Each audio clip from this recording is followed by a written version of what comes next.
Fantastic. And we're live. Good morning, good afternoon, good evening, everyone. Thank you so much for meeting us here on the live chat from Making Change Happen.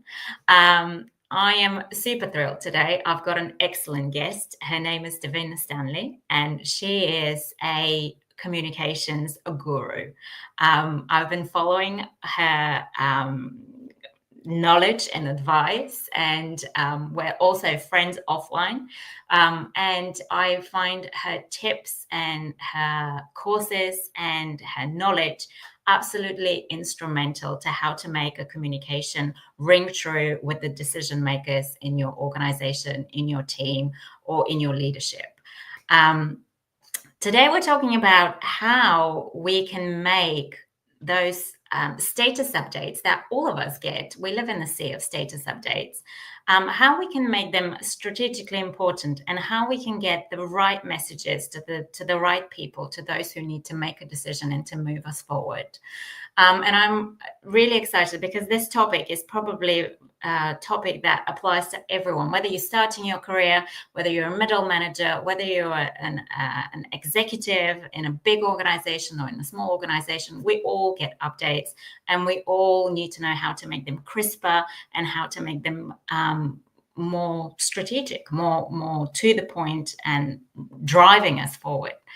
And Davina, is here to help us really nail down these tips that can propel us forward in our communications effort.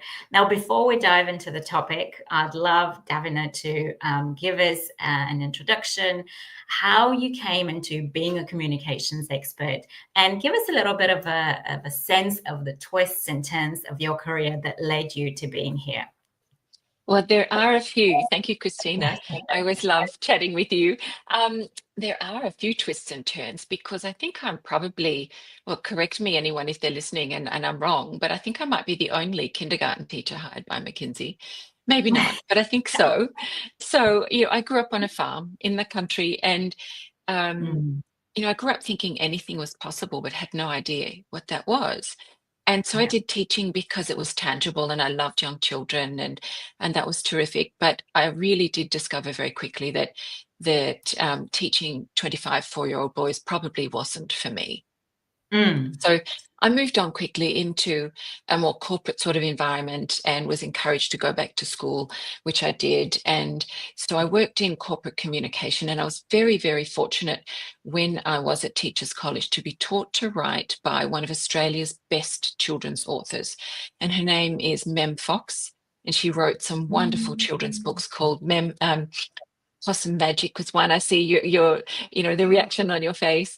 Yes. Wilfred Gordon, MacDonald Partridge, a whole lot of most magnificent children's books.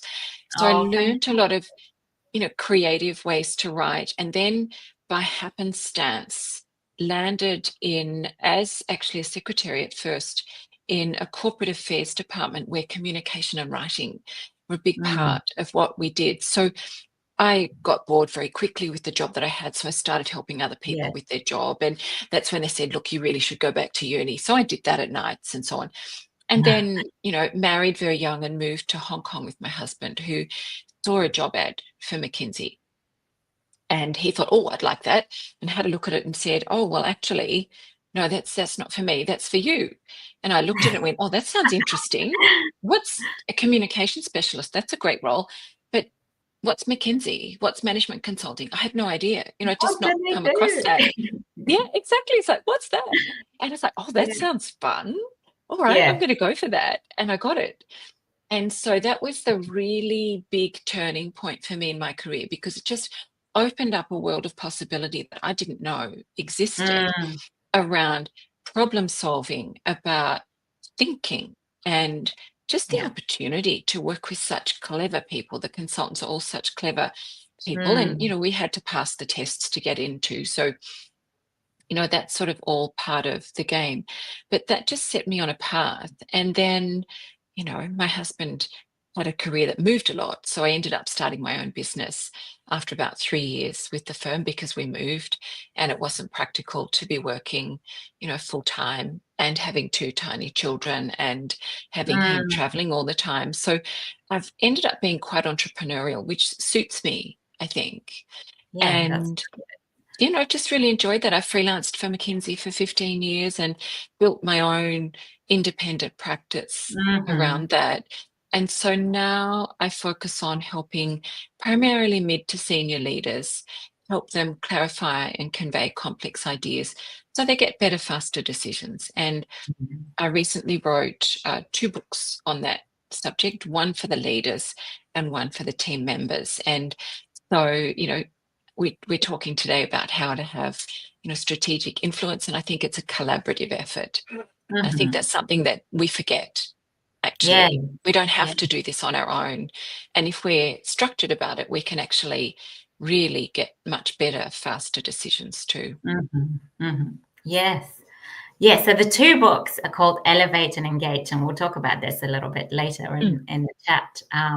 But it'll be so good to unravel some of the advice that you've got there for leaders and for team members equally, because as you say, it can be a collaborative effort rather than Mm. an overwhelming last minute thing. Oh my goodness, I Oh, need to highlight the most yes, important things, and what are they? I love also the fact exactly. that we share this common background in management consulting, because as we both know, it's like a different world, right? It's Mm. Yeah, entering a completely different world, completely different language, completely different way of operating, yes, and you have to learn pretty quickly on uh, don't you? you're being dropped in the big sea and you have to learn to swim. I Oh my remember, goodness. just a quick story. I remember when I first started in management consulting, and I was an experienced hire. I came from industry into consulting, and I was paired with this team, which was already operating. They were already on the client, and I swam in. I said, "Hello, guys. I am here to do," and I had to put my first presentation for the client. And I remember when I did it, I felt so proud of myself. And the team saw it and they said, "You've got a lot to learn.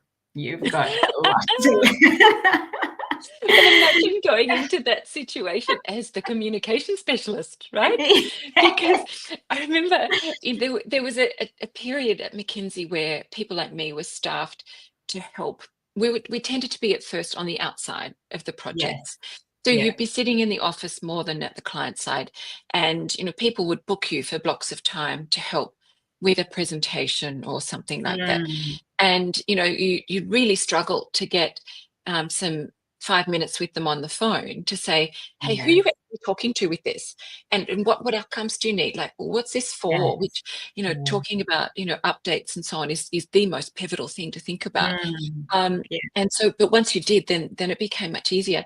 But the Yeah. first time I got staffed inside a team to a project, um, it was such a wonderful experience, but I'll never ever forget that first team meeting when I had a deliverable, because of course the expectations were up here for me. And I'd never worked in a team like this before.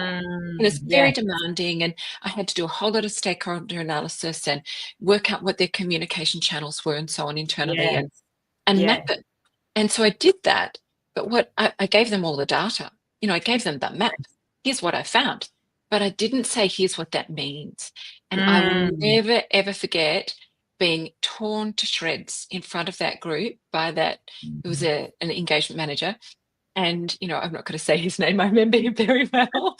And it was just like, oh, then I showed my boss, my communications boss, and I said, as soon as he said it, I could see the problem, but nobody coached me or guided me. I just had to work it Yeah. out.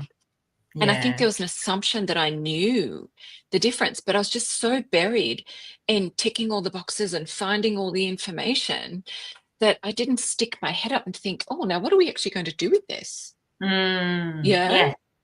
And So it's not what that. had I done, but what do I need to deliver here? Right? Yes. Yes. And it's so important, what is the main message? What is the audience what Mm, outcomes are we seeking to achieve. So it's that upfront mm, thinking that mm. we all like to dive in and start doing the write-up and start Correct. picking out the templates.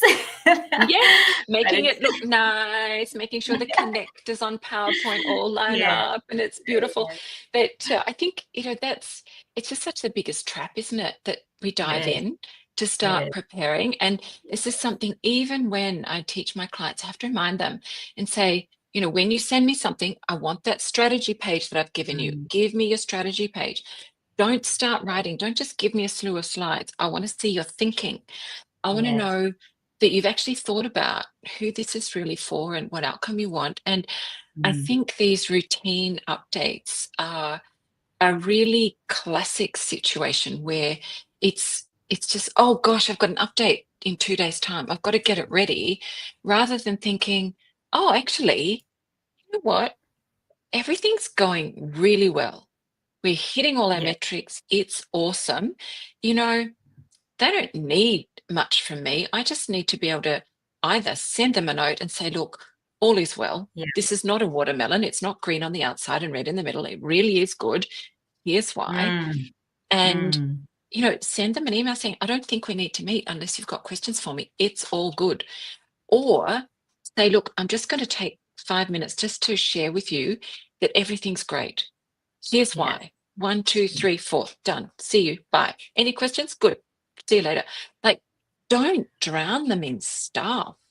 I think, Mm, you can get such a lot of respect, can't you, for saying, look, I really don't think we need to meet. Can we save this for when I really need you? These yeah. meetings are expensive.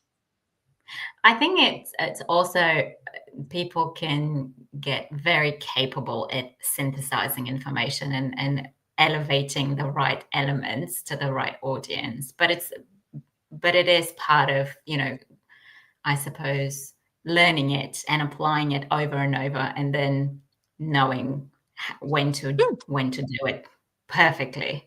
And this is yes. part of what you teach. This is part of the method Yeah. of, and I suppose one part of our background in consulting is exactly this, being able to elevate the message, being able to distill it down to its core. What are the Mhm. value elements, and then deliver that. Now, a lot of the mistakes I suppose I see in working with clients when we're working on big change programs is the messages are buried down in lots of different slides and reams of reports and information. And it's so tricky to even see, what are we trying to do? What is the outcome? What is Correct. the timeline? The core messaging. Um, I know you will talk to us about, what are some of the aspects of that. But some of the mistakes that you see and some of the quick corrections, can you highlight like the top couple that Mm, you see almost on daily basis, and quick corrections that people can apply and can go, mm. okay, now that makes sense. Mm. So I think the first one, we've alluded to this already, is to think first. Don't just write. Don't write what you Mm, think. Sometimes you sort of need to blurt a whole lot of things out and just dump them. yeah, But if you need to do that, like yeah. talk into a dictaphone or get a random Word document open and just throw at it. Mm, Don't open up the communication that you're going to deliver. Otherwise, you'll get yes. stuck, making it pretty and fixing the formatting, and you'll be, Mm, you forget that you're writing for yourself. So I yes. think step one, if you need to brainstorm, do, but don't do it in your end deliverable. Do it consciously in a separate thing, whatever that is, Yeah, whatever that works for you. And look, sometimes just walking and muttering to yourself or buttering into your yes. transcription device, maybe Yeah. just walking and taking your phone with you. And I sometimes use notes in my phone when I'm off somewhere and thinking about something, and just, oh, jot that down, Mm, just to sort of yeah. allow yourself to collect your thoughts. Because if you do start writing the document straight away, you'll waste a lot of time. It'll feel like you're being really busy, but you really won't achieve what you need. So Mm, I think be a little bit aware of how ready you are, yeah. and try not to write the document or the presentation as your way of thinking about it. People talk about writing to think, but I think it's very slow. So be conscious of that. If you're going to write to think, Yes. you're writing to yourself, do it somewhere else, do it another way, do Yeah. that.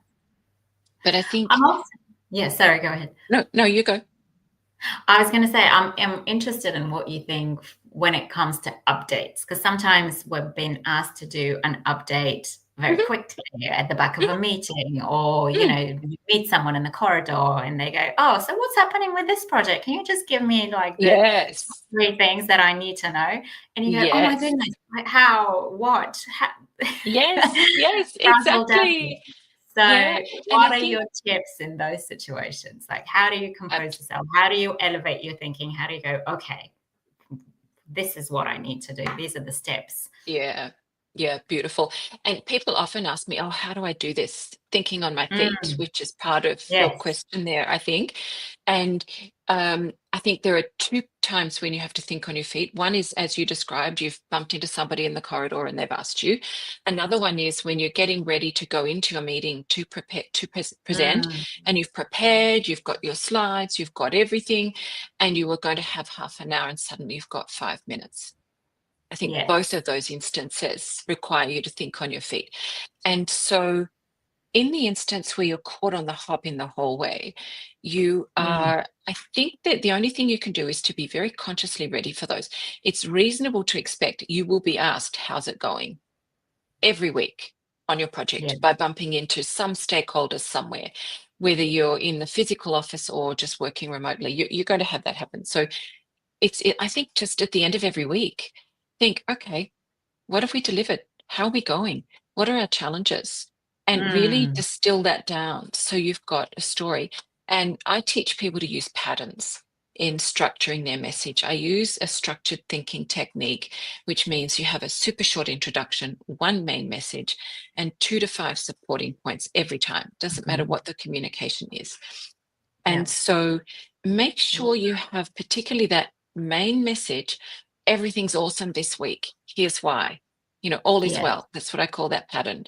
Here's 3 reasons why. This aspect of the project is trucking really Mm, well. This one is actually ahead of schedule. And this one, it's okay. And we're holding our own, but we're going to be okay. We're going to mm, make it. So they're not all yeah. the same. You're not hiding anything. It's just, yep, all is well. So that's one. Yeah. Another one I have, which is called change tack, and that's when I think a more common one, right? Where you Mm, say, look, there's a number of things here that have gone really, really well. yeah. However, and the however can be all sorts of things. It could be I really value your advice on something. Hmm.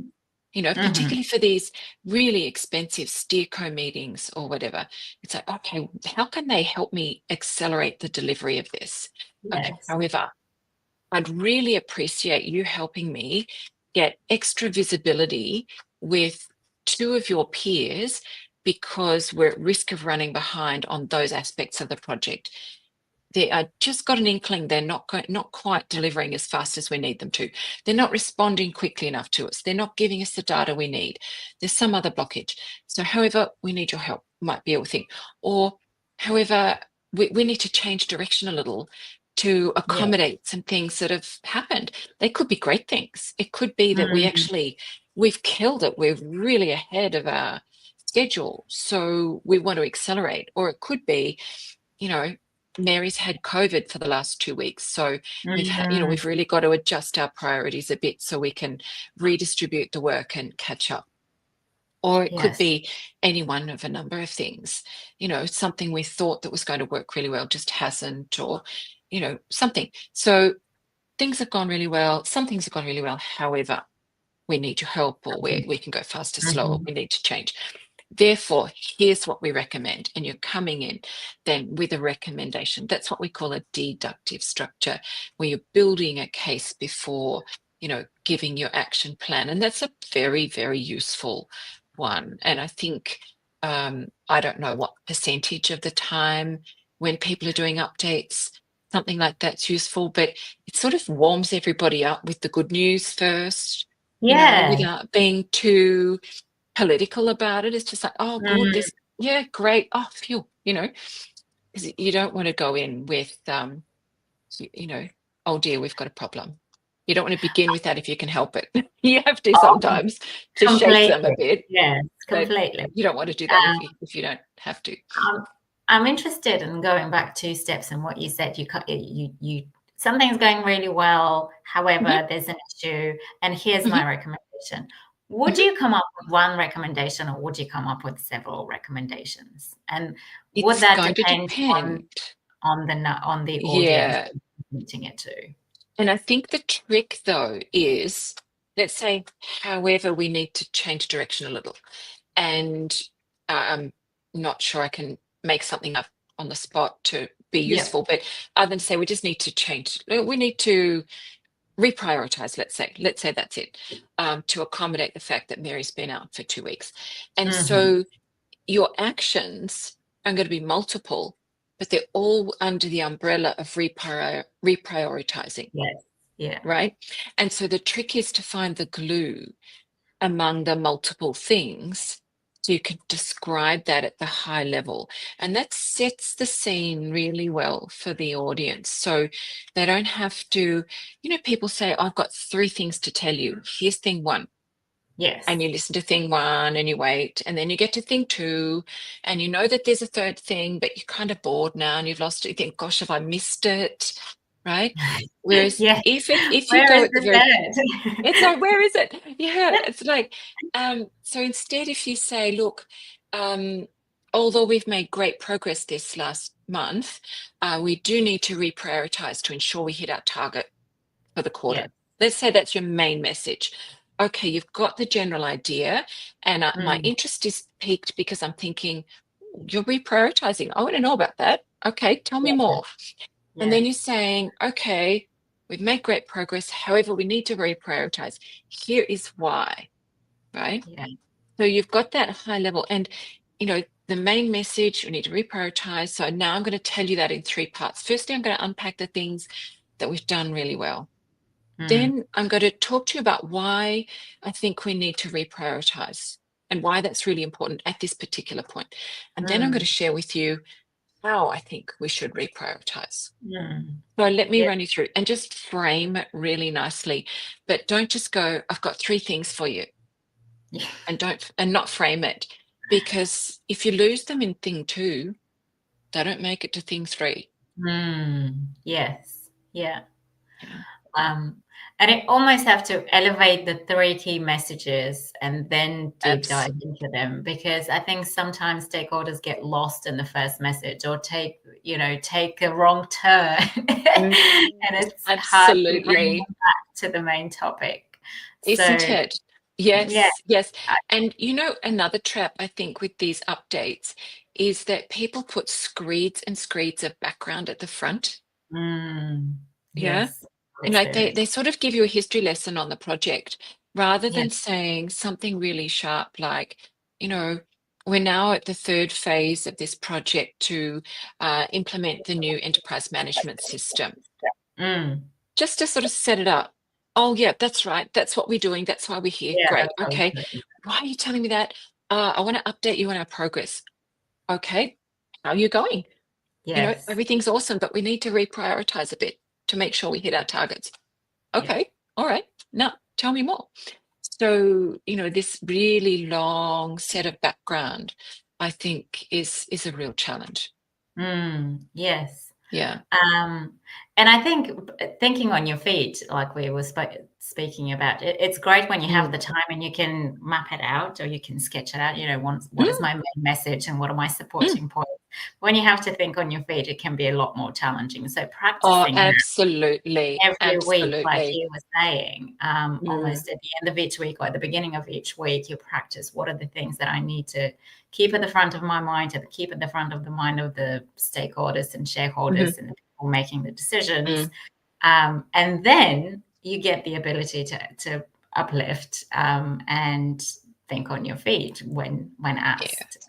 that's right. Well, you're not thinking on your feet as much, are you? Well, If that's you are on top of it, then there's less thinking on the feet to do. And I think preventing it yeah, is absolutely preventing as much of that as possible is the yes, thing to do, because otherwise it's all a bit of a a bit of a panic. And Yes. that's not helpful for you or for anybody, really. Yes.